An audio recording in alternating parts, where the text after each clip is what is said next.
जय हिंद दोस्तों, मैं पवन रंजन आप सभी का अपने चैनल पर स्वागत करता हूं और आशा करता हूं सभी अच्छे होंगे और अपनी तैयारी बेहतरीन कर रहे होंगे। तो आज 24 दिसंबर है, आप सभी ने एसएससीडी का टेस्ट लगा चुके होंगे। एसएससीडी का टेस्ट लगा के आपको पता भी चल गया होगा कि आपके नंबर कितने आए हैं। आज का टेस्ट किस प्रकार से रहा है, जैसे टेस्ट जो आपने लगाया एसएससीडी का RWA के ऐप पर, तो वो पिछली बार की अपेक्षा कितना टफ था या सरल था, किस प्रकार से आज हिंदी किस प्रकार से आई थी, रीजनिंग किस प्रकार से आई थी, मैथ किस प्रकार से थी, कितने क्वेश्चन थे जो फंसाने वाले थे जी के जी सब कुछ में फंसाने को। तो टाइम टेकिंग क्वेश्चन थे, 2-4 क्वेश्चन ऐसे होते ही हर सब्जेक्ट में कि जो आपका टाइम टेकिंग मतलब टाइम खा जाए, मतलब हो जाएंगे सॉल्व, थोड़ा टाइम देना पड़ेगा लेकिन आपको फंसा देंगे और आपका टाइम निकल जाएगा, अब आगे क्वेश्चन नहीं कर सकते। ऐसे क्वेश्चन होते ही होते हैं, ज़रूर होते हैं। ठीक है, तो हम बात करते हैं पहले हम अपने स्कोर की। हमने भी लगाया है लेकिन पढ़ाई के महत्व से हमारा ठीक नंबर आया, जिसमें पढ़ा नहीं है उस हिसाब से हमारे ठीक ठाक आते हैं, कभी कभार ज़्यादा आ जाते कभी कम। तो पहले हमारा आपको स्कोर दिख रहा होगा साइड में कि 105 कुछ है, 57 क्वेश्चन सही निकले हैं, सही 57 सही क्वेश्चन सही निकले और 17 क्वेश्चन गलत हैं। ठीक है, 57 17 74 6 अटैम्प्ट नहीं किए थे, जिसमें से मैथ में 20 में से 20 सही हैं, जीके जीएस में 8 सही हैं, 6 गलत हैं, 6 अनअटैम्प्ट, 6 किए ही नहीं थी। और रीजनिंग में 15 सही है, 5 गलत है, 5 गलत हो गए, मुझे खुद नहीं पता चला इतने सारे किस वजह से गलत हो गए। हिंदी में 14 सही है, 6 गलत है, इतने क्वेश्चन है। तो हिंदी आज ऐसी थी ना, अब इन सब बात करें किस प्रकार की, जैसे 4 सब्जेक्ट थे, 4 में से कौन सी थोड़ी कठिन थी या पिछले बार की अपेक्षा थोड़े फंसाने वाली थी। तो आज हम बात करें हिंदी की। तो हिंदी में आज थोड़े क्वेश्चन जो व्याकरण से आए थे तो वो थे फंसाने वाले बस। आती हिंदी में लेकिन आते तो हैं, जैसे वोकैब भी आती है, जैसे जो शब्द होते हैं वही आते हैं, विलोम शब्द, पर्यायवाची, अनेकार्थी शब्द, मुहावरे, लोकोक्तियाँ, यही शब्द आते हैं।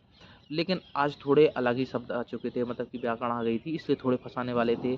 मैंने भी हिंदी बहुत दिनों से नहीं, 1 साल हो गई जब से नहीं पढ़ी हिंदी, मैं बता रहा हूँ, हकीकत में नहीं पढ़ी हिंदी आज। ठीक, चलो इतने क्वेश्चन आए, पिछले बार 18-19 थे हिंदी में, इस बार कम हो गए, 14 क्वेश्चन है। तो हिंदी पिछले बार की अपेक्षा थोड़ी, पिछले मॉक टेस्ट की अपेक्षा 17 दिसंबर की अपेक्षा थोड़ी टफ थी, थोड़ी टफ के मतलब है थोड़ी टफ थी। अब हम बात करें रीजनिंग की भी सही थे क्वेश्चन, लेकिन 2-3 क्वेश्चन थे फंसाने वाले, 2-3 क्वेश्चन थे, लेकिन मेरे 5 क्यों गलत हो गए मुझे खुद नहीं पता चला। 2-3 क्वेश्चन ही फंसाने वाले थे रीजनिंग में।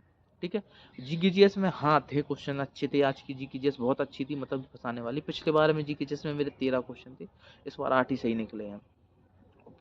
और हम बात करें मैथ की, तो मैथ तो आज बहुत बढ़िया थी, मैथ मैथ ज़्यादा फंसाने वाले थे, लेकिन 1-2 क्वेश्चन थे मैथ में जो फंसाने वाले थे। अब ऑल ओवर में हम बात करें कितने कितने मतलब कि क्वेश्चन थे जो टाइम टेकिंग थे हर सब्जेक्ट में, तो मैथ में 1 और 2 क्वेश्चन थे जो टाइम टेकिंग थे, मतलब कि अच्छे से पढ़िए वो तो कर ले जाएगा, लेकिन जो नया नया बच्चा है उसको टाइम टेकिंग के लिए 2 क्वेश्चन तो मिनिमम होते ही होते हैं हर में।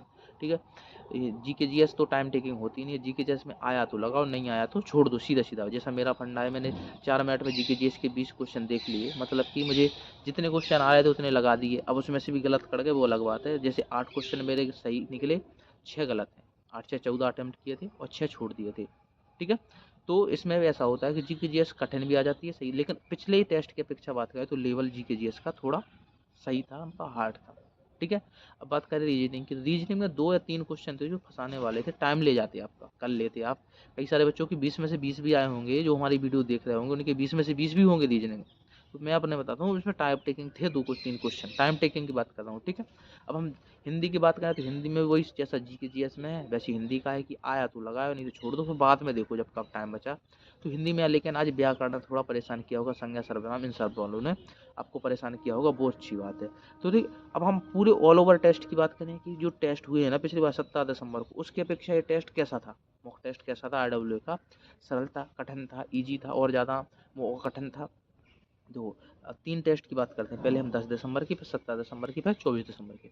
तो जो 10 दिसंबर का टेस्ट आया था वो थोड़ा हार्ड था। हम फिर आगे की बात करें 17 दिसंबर की, तो 17 दिसंबर को जो टेस्ट आया ना, 10 दिसंबर से थोड़ा सरल था, सबका स्कोर बढ़ा होगा, हमें पता है सबका स्कोर बढ़ा होगा। 17 दिसंबर को जो स्कोर था, स्कोर से लेके 70 मतलब 10 दिसंबर को जो स्कोर था ना आपका, वो और 17 दिसंबर का स्कोर आप देखें तो उसमें बड़ा होगा स्कोर। ठीक है, अगर आपके 10 दिसंबर को 15 नंबर 100 नंबर आ रहे हैं, 100 नंबर आए होंगे, तो आपको 17 दिसंबर को आपको 120 115 के नंबर अब आ गए होंगे। ठीक है, अब हम बात करें किसकी, 17 दिसंबर और 24 दिसंबर की टेस्ट की बात। तो 24 दिसंबर को अगर आपके 120 नंबर आए होंगे ना, तो आपके 24 नहीं, 24 तो गलती से निकल जाता है। 17 दिसंबर को आपके अगर 120 नंबर आए होंगे ना, तो 24 दिसंबर को आपको 105 110 नंबर बन रहे होंगे। मतलब कि उससे थोड़ा कठिन था ये, मैं लगाने की बात करूँ, थोड़ा कठिन था, मॉडरेट था उससे। उस टेस्ट से 17 दिसंबर के टेस्ट से 24 दिसंबर का टेस्ट थोड़ा कठिन था, ये जरूर ध्यान रखें। और इसमें ये जरूर देखना कि अपनी तैयारी बरकरार रखिए। देखो जैसे एनालिसिस ना, अभी तो आपको क्वेश्चन दिखेंगे नहीं कौन कौन से क्वेश्चन गलत हुए किस वजह से।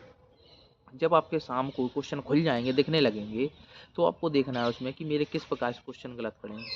मैं तो जैसे पढ़ता नहीं, चलो ठीक बात है, अभी उतनी ज़्यादा पढ़ाई नहीं चल रही, पढ़ नहीं पा रहे, तो आप लोग पढ़ रहे हो, तैयारी कर रहे हो, तो आप उसमें देखो जैसे आपके मैथ में लगाए तो मैथ में 1 2 3 4 कितने क्वेश्चन गलत गए, किस टॉपिक से गए, तो किस चैप्टर से क्वेश्चन गलत करे, तो वो हमें दोबारा पढ़ना है, आज ही पढ़ना है वो, समझ रहे। ऐसी रीजनिंग में करना है, रीजनिंग में किस वजह से गलत हो गया वो देखो, वो पढ़ो। हमने पढ़ा नहीं है, वो चीज़ देखनी है। ऐसी हिंदी में देखना है, हिंदी में कौन सी टॉपिक से गलत खड़े हैं, कौन सी चैप्टर से गलत, प्रॉब्लम शब्द गलत हो गया तो एक बार रिवीजन मार दो। बहुत सारी चीज़ें होती, पर्यायवाची ये पढ़ लो। लेकिन जीके जीएस का नहीं अटेम्प्ट करना है कि जीके जीएस में मेरे एक अड़े तो ये पूरा पढ़ते रहो, तो ऐसा नहीं होता भाई। जीके जीएस नॉर्मली पढ़ते रहो, जितने पढ़ते रहे, अगर आपके जो पढ़े हैं क्वेश्चन वो आ जाएंगे ना, तो जीके जीएस आपकी अच्छी हो जाती है। ठीक है, तो आप पढ़ते रहिए। अब मिलेंगे हम नेक्स्ट वीडियो में। जय हिंद दोस्तों, धन्यवाद।